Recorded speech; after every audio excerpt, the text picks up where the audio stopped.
नमो भगवते वासुदेवाय। हरे कृष्ण। आप सभी श्रद्धालु भक्तों का दिन शुभ और मंगलमय हो। आज दिनांक 13 मई 2026 बुधवार का यह पावन दिन भक्ति, साधना और पुण्य प्राप्ति के लिए अत्यंत शुभ माना गया है। आज ज्येष्ठ मास की कृष्ण पक्ष की पवित्र एकादशी तिथि दोपहर 1:30 तक रहेगी। उसके बाद द्वादशी तिथि का शुभारंभ हो जाएगा।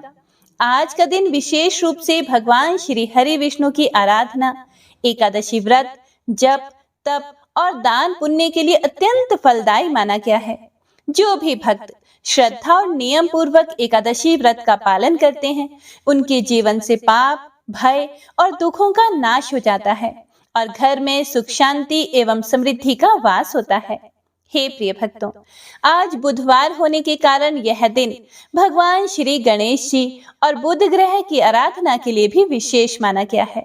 इस दिन श्रद्धा से गणपति बप्पा की पूजा करने से बुद्धि, विवेक, व्यापार और शिक्षा में सफलता प्राप्त होती है। आज का दिव्य मंत्र इस प्रकार से है: ओम नमो भगवते वासुदेवाय या फिर ओम गंग गणपतये नमः। कथा प्रारंभ करने से पहले आइए प्रभु से प्रार्थना करते हैं। हे श्री हरि विष्णु, हमारे जीवन को धर्म, भक्ति और सदाचार से भर दीजिए। हे विघ्नहर्ता श्री गणेश, हमारे सभी कार्यों में सफलता प्रदान करें और जीवन के सभी विघ्नों को दूर करें। हे माँ लक्ष्मी, हमारे घर में सुख, शांति और समृद्धि बनाए रखें। तो आइए भक्तों, श्रद्धा, विश्वास और भक्ति भाव के साथ प्रारंभ करते हैं ज्येष्ठ मास के पावन अध्याय 13 की दिव्य महात्म्य कथा। वक्रतुंड महाकाय, सूर्यकोटि समप्रभ, निर्विघ्नं कुरु मे देव, सर्व कार्येषु सर्वदा। राजा शतानीक ने कहा, हे मुने, भगवान सूर्य की कथा सुनते सुनते मुझे तृप्ति नहीं होती, इसीलिए अब आप फिर से उन्हीं के गुणों और चरित्रों का वर्णन करें। फिर सुमंतु मुनि बोले, राजन, पूर्व काल में ब्रह्मा जी ने भगवान सूर्य की जो पवित्र कथा ऋषियों को सुनाई थी, उसे मैं आपको सुनाता हूँ। वह कथा पापों को नष्ट करने वाली है। एक समय भगवान सूर्य के प्रचंड तेज से संतप्त होकर ऋषियों ने ब्रह्मा जी से पूछा कि हे ब्रह्मदेव, आकाश में स्थित यह अग्नि के तुल्य दाह करने वाला तेज पुंज कौन है? फिर ब्रह्मा जी बोले, हे मुनीश्वरों, प्रलय के समय जब सारा स्थावर जंगम जगत नष्ट हो गया, उस समय सर्वत्र अंधकार ही अंधकार व्याप्त था। उस समय सर्वप्रथम बुद्धि उत्पन्न हुई। बुद्धि से अहंकार उत्पन्न हुआ तथा अहंकार से आकाश आदि पंच महाभूतों की उत्पत्ति हुई और उनसे एक अंड उत्पन्न हुआ, जिसमें 7 लोक और 7 समुद्रों सहित पृथ्वी स्थित है। उसी अंड में स्वयं ब्रह्मा तथा विष्णु और शिव भी स्थित थे। अंधकार से सभी व्याकुल हो गए थे। उसके बाद सब परमेश्वर का ध्यान करने लगे। ध्यान करने से अंधकार को हरण करने वाला एक तेज पुंज प्रकट हुआ। उसे देखकर हम सभी इस प्रकार से उनकी स्तुति करने लगे, हे सनातन देव देव, आप ही समस्त चराचर प्राणियों के आदि सृष्टा एवं ईश्वरों के ईश्वर तथा आदि देव हैं। देवता, गंधर्व, राक्षस, मुनि, किन्नर, सिद्ध, नाग तथा तिर्यक योनियों के आप ही जीवनाधार हैं। आप ही ब्रह्मा, आप ही शिव, आप ही विष्णु, प्रजापति, वायु, इंद्र, सोम, विवस्वान, वरुण तथा काल है एवं जगत के सृष्टा, संहर्ता, पालनकर्ता और सबके शासक भी आप ही हैं। आप ही नदी, आप ही सागर, पर्वत, विद्युत, इंद्रधनुष इत्यादि सब कुछ आप ही हैं। प्रलय, प्रभव, व्यक्त एवं अव्यक्त भी आप ही हैं। ईश्वर से परे विद्या, विद्या से परे शिव तथा शिव से परतर आप परम देव हैं। हे परमात्मन, आपके पाणी, पाद, अक्षि, सिर, मुख सर्वत्र चतुर्दिक व्याप्त हैं। आपकी ददीप्यमान सहस्त्रों किरणें सब ओर व्याप्त हैं। भूः, भुवः, स्वः, मः, जनः, तपः तथा सत्य इत्यादि समस्त लोकों में आपका ही प्रचंड एवं प्रदीप्त तेज प्रकाशित है। इंद्र आदि देवताओं से भी दुर्निरीक्ष भृगु, अत्रि, पुलह आदि ऋषियों एवं सिद्धों द्वारा सेवित अत्यंत कल्याणकारी एवं शांत रूप वाले आपको नमस्कार है। हे देव, आपका वह रूप 5, 10 अथवा 11 इंद्रियों आदि से अगम्य है।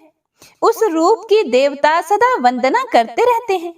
हे देव, हे विश्व सृष्टा, विश्व में स्थित तथा विश्वभूत आपके अचिंत्य रूप की इंद्र आदि देवता अर्चना करते रहते हैं। आपके उस रूप को नमस्कार है। हे नाथ, आपका रूप यज्ञ, देवता, लोक, आकाश इन सब से परे है। आप दुर्तिक्रम नाम से विख्यात हैं। इससे भी परे आपका अनंत रूप है। इसीलिए आपका रूप परमात्मा नाम से प्रसिद्ध है। ऐसे रूप वाले आपको हमारा नमस्कार है। हे अनादि निधन ज्ञान निधि, आपका रूप अविज्ञ, अचिंत्य, अव्यय एवं अध्यात्मगत है। आपको नमस्कार है। हे कारणों के कारण, पाप एवं रोग के विनाशक, वंदितों के भी वंद्य, पंचदशात्मक, सभी के लिए श्रेष्ठ वरदाता तथा सभी प्रकार के बल देने वाले हैं। आपको सदा बारंबार नमस्कार है। ब्रह्मा जी बोले कि इस प्रकार हमारी स्तुति से प्रसन्न होकर वे तेजस रूप कल्याणकारी देव मधुर वाणी में बोले, हे देवगण, आप क्या चाहते हैं? तब हमने कहा कि हे प्रभु, आपके इस प्रचंड तप्त रूप को देखने में कोई भी समर्थ नहीं है। इसीलिए संसार के कल्याण के लिए आप सौम्य रूप धारण करें। देवताओं की ऐसी प्रार्थना सुनकर उन्होंने एवं अस्तु कहकर सभी को सुख देने वाला उत्तम रूप धारण कर लिया। सुमंतु मुनि ने आगे कहा कि हे राजन, सांख्य योग का आश्रय ग्रहण करने वाले योगी आदि तथा मोक्ष की अभिलाषा रखने वाले पुरुष इनका ही ध्यान करते हैं। इनके ध्यान से बड़े बड़े पाप भी नष्ट हो जाते हैं। अग्निहोत्र, वेद पाठ और प्रचुर दक्षिणा से युक्त यज्ञ भी भगवान सूर्य की भक्ति के 16वीं कला के तुल्य भी फलदायक नहीं है। ये तीर्थों के भी तीर्थ, मंगलों के भी मंगल और पवित्रों को भी पवित्र करने वाले हैं। जो इनकी आराधना करते हैं वे सभी पापों से मुक्त होकर सूर्य लोक को प्राप्त करते हैं। वेदादि शास्त्रों में भगवान दिवसपति उपासना आदि के द्वारा जिस प्रकार सुलभ हो जाते हैं, उसी प्रकार सूर्य देव समस्त लोकों के उपास्य हैं। राजा शतानीक ने पूछा, हे मुने, देवता तथा ऋषियों ने किस प्रकार भगवान सूर्य का सुंदर रूप बनवाया, यह भी अब बताएं। फिर सुमंतु मुनि बोले, राजन, एक समय सभी ऋषियों ने ब्रह्मलोक में जाकर ब्रह्मा जी से प्रार्थना की कि हे ब्रह्मदेव, अदिति के पुत्र सूर्य नारायण आकाश में अति प्रचंड तेज से तप रहे हैं। जिस प्रकार नदी का किनारा सूख जाता है, वैसे ही अखिल जगत विनाश को प्राप्त हो रहा है। हम सब भी अति पीड़ित हैं और आपका आसन कमल पुष्प भी सूखा जा रहा है। तीनों लोकों में कोई सुखी नहीं है। इसीलिए आप कोई ऐसा उपाय करें जिससे यह तेज शांत हो जाए। फिर ब्रह्मा जी ने कहा कि हे मुनीश्वरों, सभी देवताओं के साथ आप और हम सब सूर्य नारायण की शरण में जाएं। उसी में सबका कल्याण है। ब्रह्मा जी की आज्ञा पाकर ब्रह्मा, विष्णु तथा शंकर सभी देवता और ऋषिगण उनकी शरण में गए और वहां जाकर उन्होंने भक्ति भाव पूर्वक नम्र होकर अनेक प्रकार से उनकी स्तुतियां की और देवताओं की स्तुति सुनकर सूर्य नारायण अति प्रसन्न हुए। फिर सूर्य भगवान बोले कि आप लोग वर मांगिए। उस समय देवताओं ने यही वर मांगा कि हे प्रभु, आपके तेज को विश्वकर्मा कम कर दें, ऐसी आप आज्ञा प्रदान करें। और इन्होंने देवताओं की प्रार्थना स्वीकार कर ली। तब विश्वकर्मा ने उनके तेज को तराश कर कम किया। इसी तेज से भगवान विष्णु का चक्र और अन्य देवताओं के शूल, शक्ति, गदा, वज्र, बाण, धनुष, दुर्गा आदि देवियों के आभूषण तथा पालकी, परशु आदि आयुध बनाकर विश्वकर्मा ने उन्हें देवताओं को दिया। भगवान सूर्य का तेज सौम्य हो जाने से तथा उत्तम उत्तम आयुध प्राप्त करके देवता अत्यंत प्रसन्न हुए और उन्होंने फिर से उनकी भक्ति पूर्वक स्तुति की। देवताओं की स्तुति से प्रसन्न होकर भगवान सूर्य ने और भी अनेक वर उन्हें प्रदान किए। उसके बाद देवताओं ने परस्पर विचार किया कि दैत्यगण वर पाकर अत्यंत अभिमानी हो गए हैं, वे अवश्य ही भगवान सूर्य को हरण करने का प्रयत्न करेंगे। इसीलिए उन सबको नष्ट करने के लिए तथा इनकी रक्षा के लिए हमें चाहिए कि हम इनके चारों ओर खड़े हो जाएं, जिससे कि ये दैत्य सूर्य को देख ना सके। ऐसा सोचकर स्कंद दंड नायक का रूप धारण करके भगवान सूर्य के बाईं ओर स्थित हो गए और भगवान सूर्य ने दंड नायक को जीवों के शुभाशुभ कर्मों को लिखने का निर्देश दिया। दंड का निर्णय करने तथा दंड नीति का निर्धारण करने से दंड नायक नाम पड़ा। अग्निदेव पिंगल वर्ण के होने के कारण पिंगल नाम से प्रसिद्ध हुए और सूर्य भगवान की दाहिनी ओर स्थित हुए। इसी प्रकार दोनों पार्श्वों में 2 अश्वनी कुमार स्थित हुए। वे अश्व रूप से उत्पन्न होने के कारण अश्वनी कुमार कहलाए। महाबलशाली राज्ञ और श्रोष 2 द्वारपाल हुए। राज्ञ कार्तिकेय के और श्रोष हर के अवतार कहे गए हैं। लोक पूज्य ये दोनों द्वारपाल धर्म और अर्थ के रूप में प्रथम द्वार पर रहते हैं। दूसरे द्वार पर कलमाश और पक्षी ये 2 द्वारपाल रहते हैं। इनमें से कलमाश यमराज के रूप हैं और पक्षी गरुड़ रूप हैं। ये दोनों दक्षिण दिशा में स्थित हैं। कुबेर और विनायक उत्तर में तथा दिंडी और रेवंत पूर्व दिशा में स्थित है। दिंडी रुद्र रूप हैं और रेवंत भगवान सूर्य के पुत्र हैं। ये सब देवता दैत्यों को मारने के लिए सूर्य नारायण के चारों ओर स्थित है और सुंदर रूप वाले विरूप, अन्य रूप और काम रूप हैं तथा अनेक प्रकार के आयुध धारण किए हैं। चारों वेद भी उत्तम रूप धारण करके भगवान सूर्य के चारों ओर स्थित हैं। सुमंतु मुनि ने आगे कहा, हे राजन, अब भगवान सूर्य के मुख्य आयुध व्योम का लक्षण कहता हूं, उसे भी सुनो। भगवान सूर्य का आयुध व्योम सर्वदेवमय है। वह 4 श्रृंगों से युक्त है तथा स्वर्ण का बना हुआ है। जिस प्रकार वरुण का पाश, ब्रह्मा का हुंकार, विष्णु का चक्र, त्र्यंबक का त्रिशूल तथा इंद्र का आयुध वज्र है, उसी प्रकार भगवान सूर्य का आयुध व्योम है। उस व्योम में 11 रुद्र, 12 आदित्य, 10 विश्वदेव, 8 वसुगण तथा 2 अश्विनी कुमार, ये सभी अपनी अपनी कलाओं के साथ स्थित हैं। हर, शर्व, त्र्यंबक, वृषाकपि, शंभु, कपर्दी, रैवत, अपराजित, ईश्वर, अहिर्बुधन्य और भुवन अर्थात भव, ये 11 रुद्र हैं। ध्रुव, धर, सोम, अनिल, अनल, अप, प्रत्युष और प्रभास, ये 8 वसु हैं। नासत्य और दस्र, ये 2 अश्विनी कुमार हैं। क्रतु, दक्ष, वसु, सत्य, काल, काम, धृति, कुरु, शंकुमात्र तथा वामन, ये 10 विश्वदेव हैं। सौम्य, बहिर्षद और अग्निश्वात, ये 3 पितृ हैं। सूर्य, सोम, भौम, बुध, गुरु, शुक्र, शनि, राहु और केतु, ये 9 ग्रह हैं। ये सदा जगत का भाव अभाव सूचित करते हैं। इनमें सूर्य और चंद्र मंडल ग्रह, भौम आदि 5 तारा ग्रह और राहु केतु छाया ग्रह कहलाते हैं। नक्षत्रों के अधिपति चंद्रमा हैं और ग्रहों के राजा सूर्य हैं। सूर्य कश्यप के पुत्र हैं और सोम धर्म के, बुध चंद्र के, गुरु और शुक्र प्रजापति भृगु के, शनि सूर्य के और राहु सिंहिका के और केतु ब्रह्मा जी के पुत्र हैं। पृथ्वी को भूलोक कहते हैं। भूलोक के स्वामी अग्नि, भूवरलोक के वायु और स्वरलोक के स्वामी सूर्य हैं। मरुदगण भूवरलोक में रहते हैं और रुद्र, अश्विनी कुमार, आदित्य, वसुगण तथा देवगण स्वरलोक में निवास करते हैं। चौथा महरलोक है, जिसमें प्रजापतियों सहित कल्पवासी रहते हैं। 5वें जनलोक में भूमिदान करने वाले तथा 6ठे तपोलोक में ऋभु, सनत कुमार तथा वैराज आदि ऋषि रहते हैं। सातवें सत्यलोक में वे पुरुष रहते हैं जो जन्म मरण से मुक्ति पा जाते हैं। इतिहास पुराण के वक्ता तथा श्रोता भी उस लोक को प्राप्त करते हैं। इसे ब्रह्मलोक भी कहा जाता है। इसमें ना किसी प्रकार का विघ्न है और ना ही किसी प्रकार की कोई बाधा। देव, दानव, गंधर्व, यक्ष, राक्षस, नाग, भूत और विद्याधर, ये 8 देव योनियां हैं। इस प्रकार इस व्योम में 7 लोक स्थित हैं।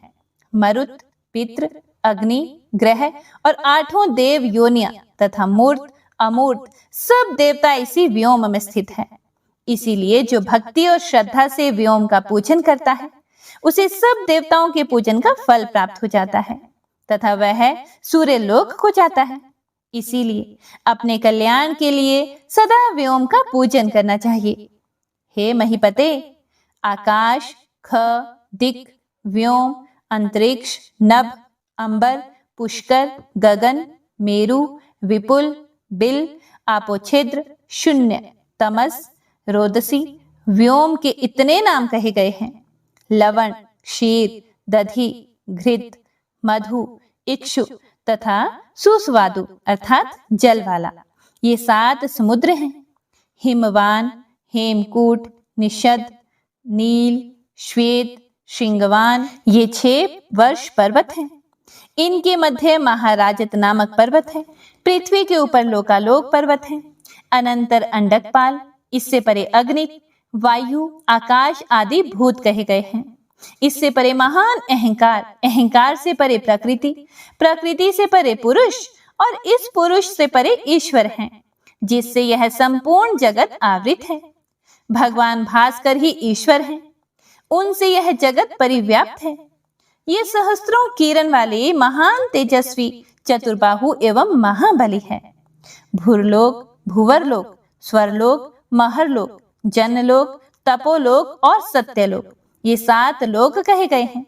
भूमि के नीचे जो 7 लोक हैं, वे इस प्रकार से हैं: तल, सुतल, पाताल, तलातल, अतल, वितल और रसातल। कांचन मेरु पर्वत भूमंडल के मध्य में फैला हुआ 4 रमणीय श्रृंगों से युक्त तथा सिद्ध गंधर्वों से सुसेवित है। इसकी ऊंचाई 84,000 योजन है। यह 16,000 योजन भूमि में नीचे प्रविष्ट है।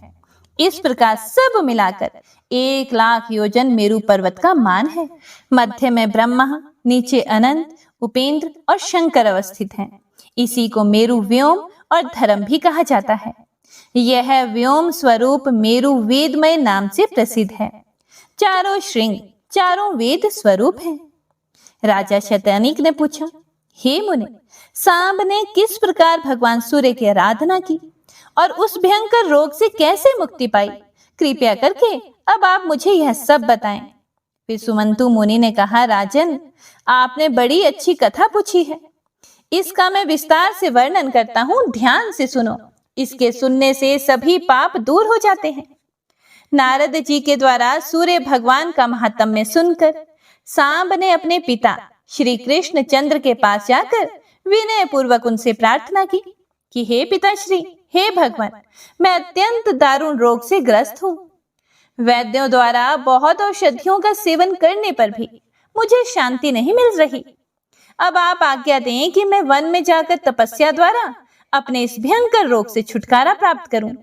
पुत्र के ऐसे वचन सुनकर भगवान श्री कृष्ण ने उसे आज्ञा दी और सांब अपने पिता की आज्ञा के अनुसार सिंधु के उत्तर में चंद्रभागा नदी के तट पर लोक प्रसिद्ध मित्रवन नाम के सूर्य क्षेत्र में जाकर तपस्या करने लगे।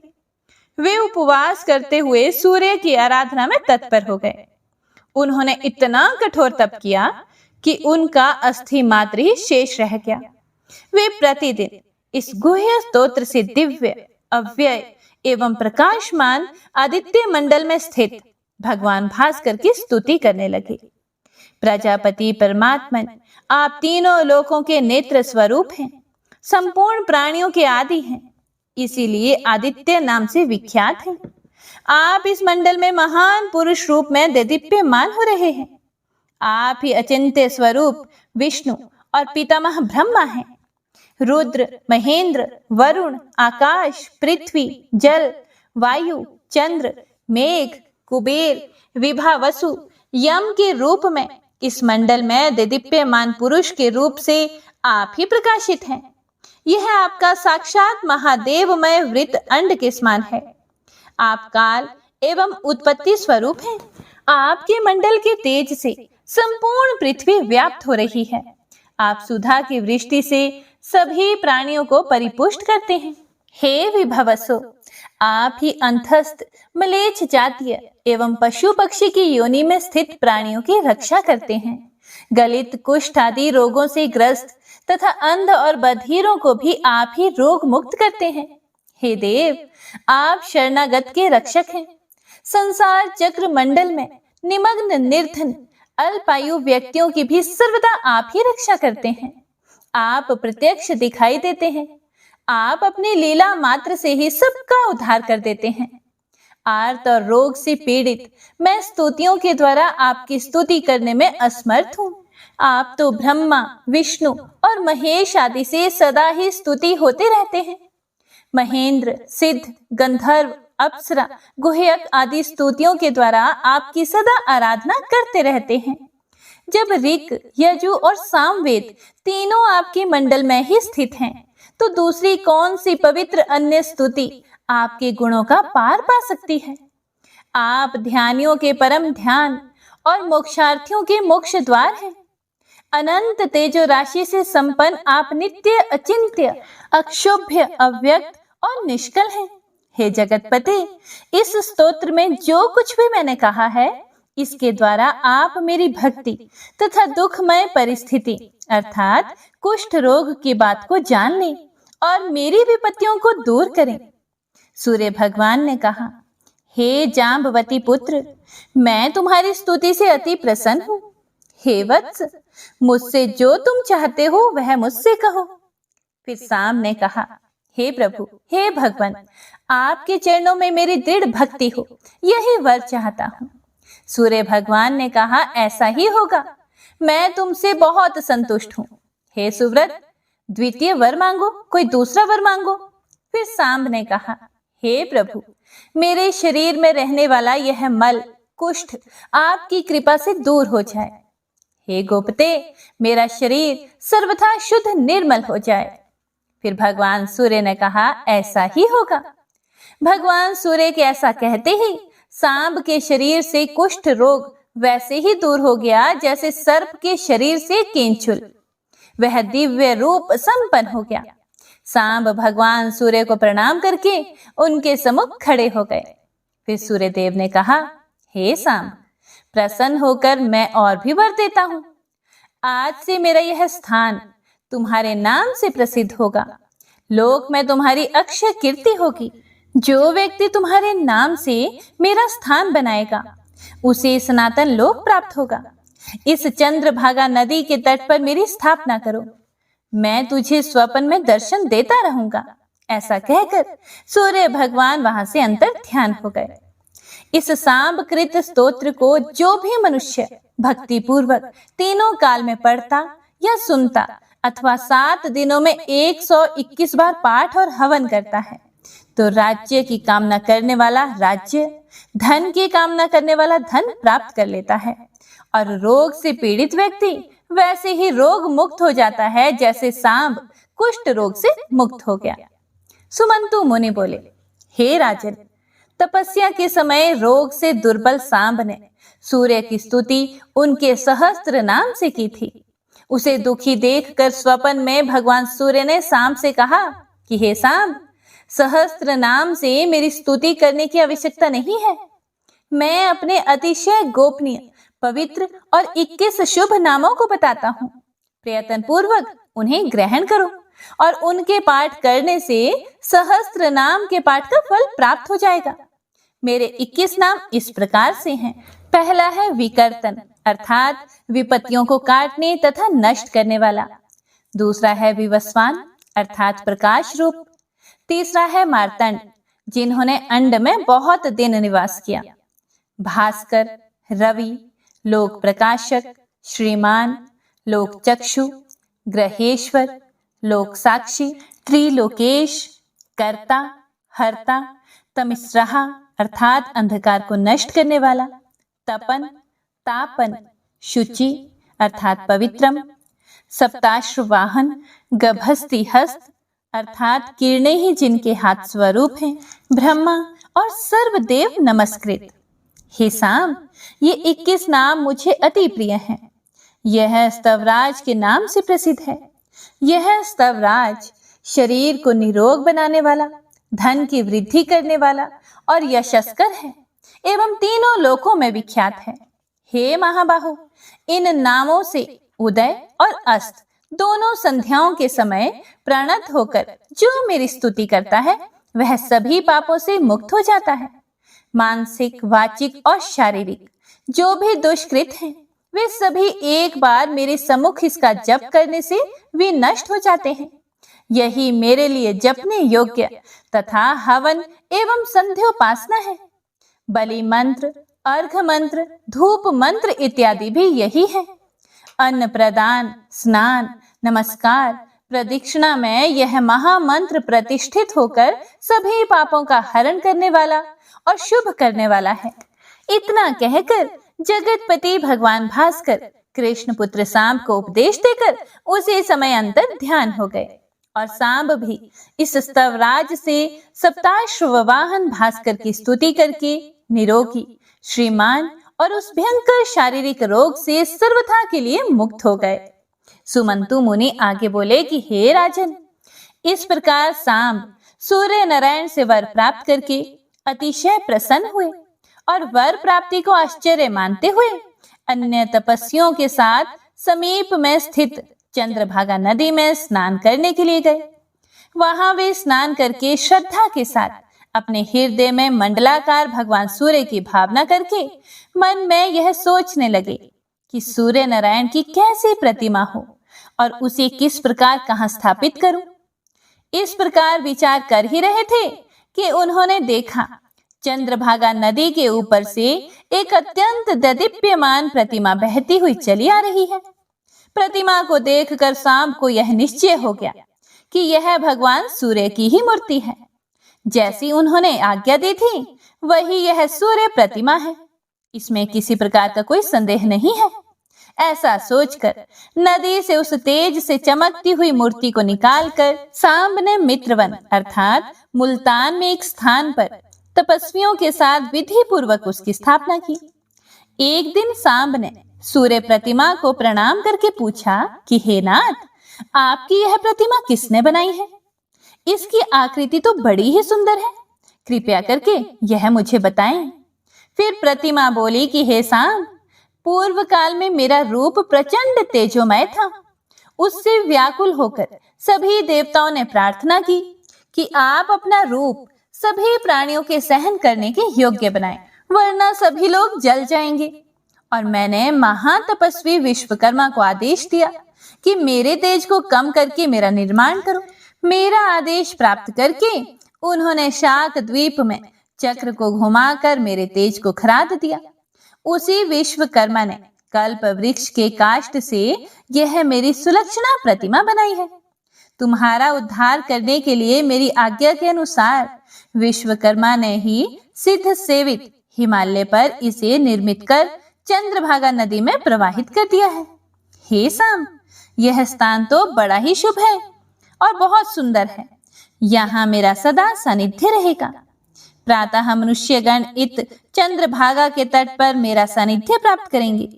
मध्याह्न में काल प्रिय में अर्थात कालपी में और अनंतर यहाँ प्रतिदिन मेरा दर्शन प्राप्त करेंगे।